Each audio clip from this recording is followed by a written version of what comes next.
Ryan here with Dark Rangers Inc. and today's video is coming to you as a result of a Patreon request. Today we are going to go through how I get my data from my ASI Air onto my computer, do all of the sorting or culling as some people call it, do a visual inspection, transfer it on to a newer, faster drive setup that I have implemented so the timing was actually perfect for the request, and then ultimately get it into WBPP and get it ready to stack.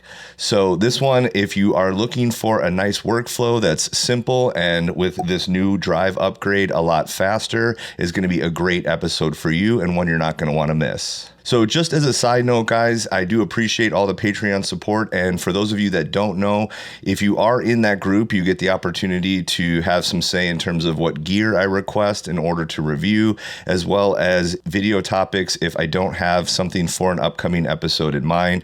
We also now have daily posts on our Facebook group. And if you have checked on our Patreon page, there really isn't anything going on there, just as an FYI. And that's because it does not allow for two-way communication. And that really was the whole point of our community. So for those of you who are supporting in the Bortle 1 through 4 category, we moved it over to a private Facebook group several months ago, and that's really where all the action is at. So if you are looking to get more support for yourself as well as help out the channel, the link is in the description, and it's a great way to help improve your astrophotography as well as be a part of an awesome and growing community. So with that, we're going to jump outside and I'm going to show you guys how I have my SSD that looks just like this set up on the rig. I do have a new attachment for the ASI Air that can be used with pretty much anything. And I want to show you guys that, and then we'll come inside and show you guys how I go through the data. As many of you guys know, I have been shooting onto these SSD drives and then taking them up to my computer and stacking directly onto them. And while I'm still using this drive to write onto, I'm actually then stacking off of a different drive, and we'll go over that in a second. So this portion hasn't changed, but what has changed is the way that I actually attach the drive to my rig, and it's a much better way. So let me show you guys what I'm talking about. So I've actually switched to this little small rig device. It was about 20 bucks off of Amazon. I'm not affiliated with them in any way, but they make these great little accessories like this, and it just attaches using the M6 screw. I have some, down here on my scope rings and other places on my rig, and then I just slide this right in and then hand tighten. Now this one is actually made for a Samsung T7 drive, so if you use those instead of this, that will work. But it's a pretty generous opening. There's quite a bit of width, and so I just wanted to show you that it is a much cleaner and nicer way to actually attach your SSD drives to your ASI Air or whatever device you're using. All right, once we're inside, I take that SanDisk and I go ahead and plug it into my USB-C on my laptop and get that ready. And then I go ahead and go to Process, All Process Blink. We're going to do a visual inspection of the data first. So I'm going to open up that folder and find the Extreme SSD, go to ASI Air, Plan Mode, Light, and find it. Go ahead and scroll down. You don't need these JPEGs, and you can actually throw those in the trash if you want. I usually do. I'm going to select all 60 frames. This is of the Lion Nebula, and open it up. And then we'll just do a visual inspection to see if there are any differences. So the first thing I want to do is click on this little icon here, because that's going to give it a standardized stretch specific to each image individually. It'll stretch them all equally. That way, when we're looking at it, we don't see some are much darker or lighter than others based on what the conditions were when I shot it. And right here we have different speeds that we can actually have it flash through all the images. I actually like a faster speed because it makes it really obvious when you have several perfect frames in a row and then one is all of a sudden different and then goes back to perfect. The only downside is you usually have to pause it and then go back, 5 or 6 frames to find that one. But what I'll do is I'll just go ahead and play through and look for any differences. Now, when we get to different filters, like here's the last HA, when we go to 03, it's obviously going to look different, but that's just because of the filter. And so we have all 3 filters in this data set. This was all shot on one night, right near the new moon. So hopefully this should all be pretty good data. It's my first time looking at it with you guys. Okay, so we'll go through. There's the 03, and there's the S2 data. Oh, So one thing that I did catch, and you will start to get an eagle eye for this, is I did see one, yeah, right there, where the stars do look a little bit bigger and elongated. So if we go, especially up here towards the corner, if we look at image 14, see how much smaller the stars are, and then we go back to 13, they are bigger. So that is one that I'm going to go ahead and remove because the one on the other side looks better. So we're going to get rid of 13. So I find that one, and I'm going to click this red circle with the X in it. And that's just going to take it out of what I'm going to transfer to the other drive. So that's not going to delete it permanently. It's still going to be on the SanDisk Extreme drive, but I'm going to transfer these files once I've made sure that they're all good to my new NVMe drive. So that's a new process for me. So let's go ahead and go through and just double check. They all look pretty good.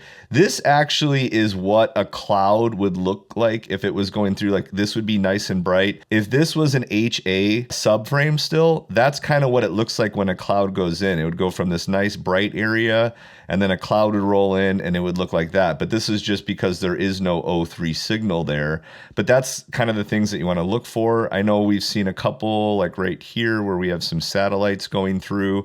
That will all get handled by the stacking software. If you do get some really egregious ones and it's right through the middle, you can take that out. These are 10-minute subframes, so the fact that I've only got a couple frames period that have any of those is actually great. So what I'm going to do is go ahead and select the rest of these because they look pretty solid, and then hit this little icon with the blue arrow. I'm going to find that WD black drive that I have and create a folder. I already have, but you'd hit this new folder icon and then create one. I'm going to click on that and hit open.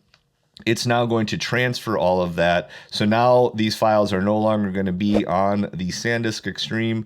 They are going to be on the faster WD drive that I'm using. You don't have to do that though. You could transfer them onto your hard drive on your computer if you wanted, or back onto the SanDisk in a different folder. So you don't have to do my workflow. This is new to me because I did a little bit of an equipment upgrade. So now I'm going to go into process, all process, and then subframe selector. And really quick, I am going to do a quick preview here of the center, and I'll show you why in a second. And then I'm going to go ahead and add those files. So I'm going to not choose the files from the Extreme. I'm going to go to this WD black disk and go to Lion Nebula and find all of these. So we've gone from 60 down to 59 files, I believe, something like that. Yeah, 59. And then because I don't need to see the entire image and because it will slow it down, I can select the preview that I just created.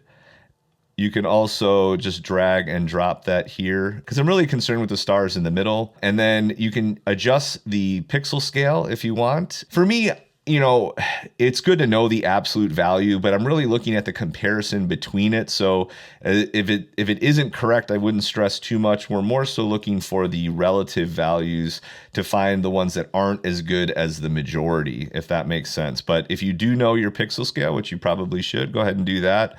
And then I'm going to go ahead and create an output directory. So I'm going to go ahead and go back to here, Lion Nebula, and then I'm going to create a new folder within the Lion Nebula one and call it approved. We'll create it, open that. Once we do the subframe selection process, that's where they're going to go. And they're going to have the postfix_A. That way you'll know which ones are the ones that you want to use. But since we're creating a separate folder, it'll be very obvious to us. But if you do mix them all together, that will allow you to kind of get away with it. Okay, now we have all of the files. It's run through the measurements. It can take a couple minutes, so if it does for you, don't worry about it. And now the big question is, what do we want to actually look at and measure to determine which ones to choose? Now, there really isn't one singular right answer. I've seen everybody kind of pick a different set that works for them. If I had to narrow it down to one, and the one that's most predictive of good results within a subframe for me, it is stars. And the reason is because it is a way to indicate a lot of different either positive or negative issues. If a target is not perfectly in focus, for example, it's going to decrease the number of stars. If there is a passing cloud, it'll decrease the number of stars. If the moon is out and more full, same thing. If you maybe started shooting a little bit too early in the evening or let it go a little bit too long into the morning. Any noise or excessive light, anything like that is going to decrease the number of stars. And on the flip side, images that tend to have a lot of stars tend to have really good signal characteristics. And I just ran this, I haven't gone through it, so let's see if that kind of holds true. We have our stars here, and this isn't for the entire image. Remember, it's just for this preview portion. And so right here we have these couple images that I'll go ahead and highlight that have the most stars, right around 3,500 within that preview window. And so let's check some other indicators. Let's go to noise. With noise, we'd want them to be low. Okay, as you can see, my two highest stars are also the lowest in noise. So let's check the signal to noise ratio. Very high, right? So picking something that's high in stars is going to be pretty predictive of a good image overall. But as you can see, it is, pretty good in terms of full width, half maximum as well. The lower the number with that metric, the better. So it is down here towards some of my better ones. And then you can check as eccentricity as well, which is how round they are. Like I said, it was a good indicator of the majority of the things that we're looking for. And so I like to use stars. If you want to combine that with something else, you can. And then also remember that you are going to be running some sort of subframe selection tool in your WBPP. If I go to weighted batch preprocessing, I have a subframe selection right here where, subframe weighting. You can have it do another pass and look at the images in terms of signal to noise ratio and things like that. So for me, I know that I've done a visual inspection with Blink. We've gone through and now determined a number of acceptable stars. And then I know that WBPP is further going to weight the subframes based on signal to noise ratio and things like that. So now what we have to do is pick, well, what do we want that number to be so we can do an expression for it? Well, for me, I like to stay kind of within these gray, I think this is 1 and then 2 standard deviations. I may be wrong, so if I am, someone let me know. What I would do is I'd take this number right here at like 1800, and I'd want everything to be above that. And so if we hover over this spot right here, we can see all of the different properties we can choose. So what I can go ahead and do is type in stars greater than 1800, and then in the weighting category, put stars. All of these over here now with the red X will be excluded. And as you can see, we have now isolated it down to 53 out of 59, or about 89%. And then what we'll do is we'll go back to our subframe selector menu, and then we will do output subframes, and we've already created that output directory. And what I'll do next is I'll go ahead and hit the circle. Now again, if you want to narrow this down even more, you can. You don't have to use this formula. If you want to keep the majority of them, for example, but you just want to catch a couple of the outliers, you can maybe go to, full width half maximum and double click on a couple of these really bad ones like that. You can come in here and you can either change them manually by double clicking, you can double click them back, you can use the little check mark or the minus sign. So you don't have to use these expressions over here, but that's just a good way to kind of do it in bulk. If you want to undo all of the selections, you just hit this little guy right here and that will reset it all. But we're not going to do that because we want it to be done the way it was. So going back to stars, all of the ones below that 1800 mark are going to be tossed out.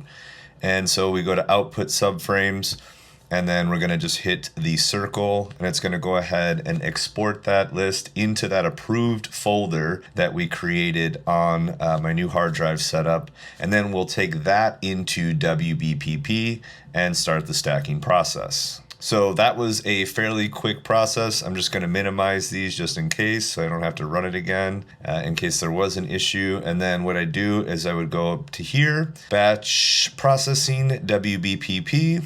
Once WBPP loads, you can go ahead and click on lights, open up that lights tab down here at the bottom, and then we would navigate to the WD black, into the Lion Nebula, and then the approved folder.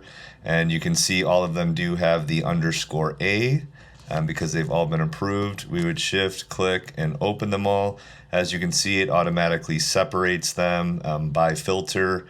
We would add the flats for all three, and then the darks and dark flats in here. For me, I do like to use a subframe weighting, so you could hover over and see which one makes the most sense for you. And then image integration, there's some different options you can choose in here. I tend to do auto because that's usually it'll apply the best possible parameters. Asymmetric solution, if you are going to run SPCC, you want to check this so that it can locate all the stars and do the correct color calibration.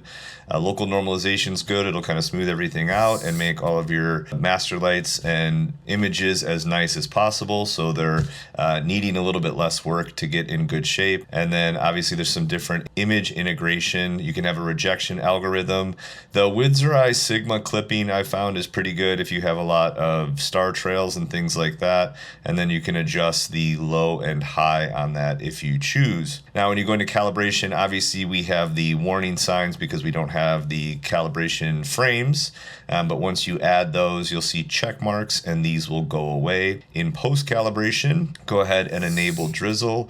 It does recommend to do at least 1x and usually 2x. 2x will change the resolution, so it'll basically cut your imaging scale in half essentially. So it will give you a little bit more resolution. That's why you see some people saying you can kind of zoom in or get more out of your current setup using drizzle. And then you want to make sure you apply to all groups. So if you just turn it on, it will only enable it for the top filter. So if you are using 3 different filters, you want to make sure that you go ahead and apply to all. And then choose your output directory. I've already done that, but it's the same process. WD, go to Lion Nebula, hit open. You can even go into the approved if you want to put it in there, hit open, and then you would just go ahead and hit run. I'm not going to do that because I haven't added the flats, dark flats, or bias, but that's essentially the process. And so that's a really simple, kind of fairly quick and easy way to go through that and get all of your frames ready to go and then start the stacking process. So hopefully that workflow helped, and just a little bit more information on this setup. Again, I'm not connected with these guys in any way, but I'll put the link in the description. You should see read and write times about 3 times faster with an NVMe versus one of these more rugged drives, but these have a great place outdoors. I wouldn't want to put a setup like this outside, although I guess you could. This is pretty light, but it's got a little bit of weight to it. This one specifically does have a fan to try to draw heat away because allegedly they do get pretty hot, and they do come with these little heat sink tape strips that you put on there to help draw heat away. I believe the Thunderbolt 4 is limited to about 3,500 megabytes per second, and the real world tests show it at about 2,700. So the other thing is the prices seem to have kind of bottomed out on these at about $119 for 2 terabytes, whereas I got this during the Amazon Prime week for $107. Now they do have the WD Black 850.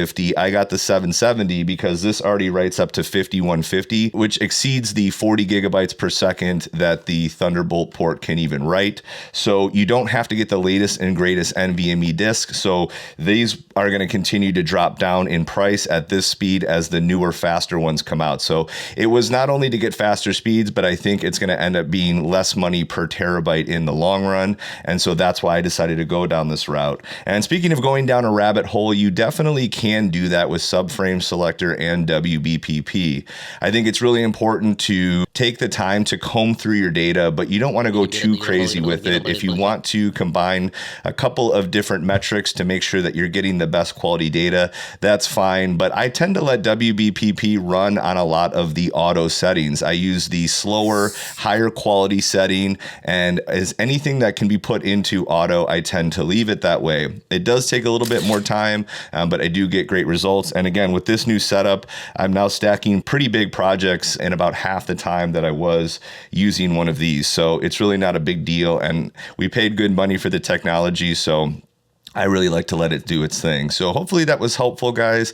If you're still watching and you haven't subscribed, I'd love you to be a part of the channel. I'm trying to get to 2,500 by the end of the month. We're a little over 2,250 as of the 19th, so we are pacing to do so. And if you have been a part of the channel this whole time, I hope you have an amazing and blessed holiday season, and I hope you get to spend time with loved ones. And until the next one, guys, as always, clear skies.